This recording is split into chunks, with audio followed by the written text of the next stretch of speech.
Isabel Fernandes Benevides Correa, eleito sem membro Conselho Imprensa, o mandato durante tinanghat. Candidato lain ruane reeleito ba cargo assessor Conselho Imprensa, ba mandato tinanghat, foi demissão ba Miguel Faluchay. Ia niya candidatura nebe antes nei halaoknar nudar assessor e secretário de Estado de Comunicação Social. E a votação segunda-feira, lorong hito fulang abril ne, Parlamento Nacional hili Isabel Fernandes ho Benevides Correa Barros ho votos a favor tolol racing malu, abstenção hito no contra zero. Candidato eleito Isabel Maria Fernandes agradece tebes ho confiança nebe Parlamento Nacional Fobania, ba mandato da ruak niang ho de continua representa Parlamento no dar membro Conselho Imprensa ho mandato tinanghat. O confiança irene, nia pronto atu continua leva responsabilidade na cooperação dia com o Serviço de Comunicação Social e a Timor-Leste.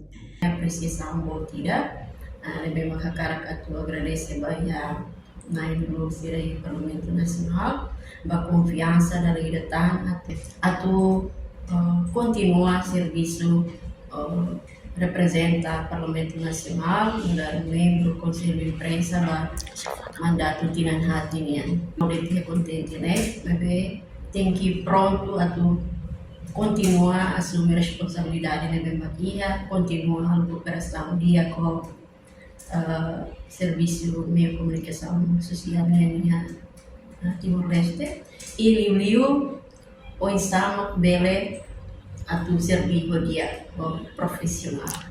Como ia mandato anterior, how substituir a continuar de serviço se atual excelência seconds de linha, então itu ajusta o sistema sira na bem maclau yang bali liu o insama ka prioridade sira na bem makia baseia nos bairros plano estratégico na bem makia onde é conselho de imprensa e na bem importante liu maka itu na patin a força iha o insama hal kapasitação institucional tanto externa tanto interna como externa ainda idane Conselho de Imprensa kita lawas de tahu serviço iha regularan mas feita de cooperação serviço bilateral internacional e dalam barak hawa tete kata Conselho de Imprensa né kita internacionaliza serviço diplomacia mas que ia parte baru kata kita harus promoção no serviço média de Bemuquia vai a Rio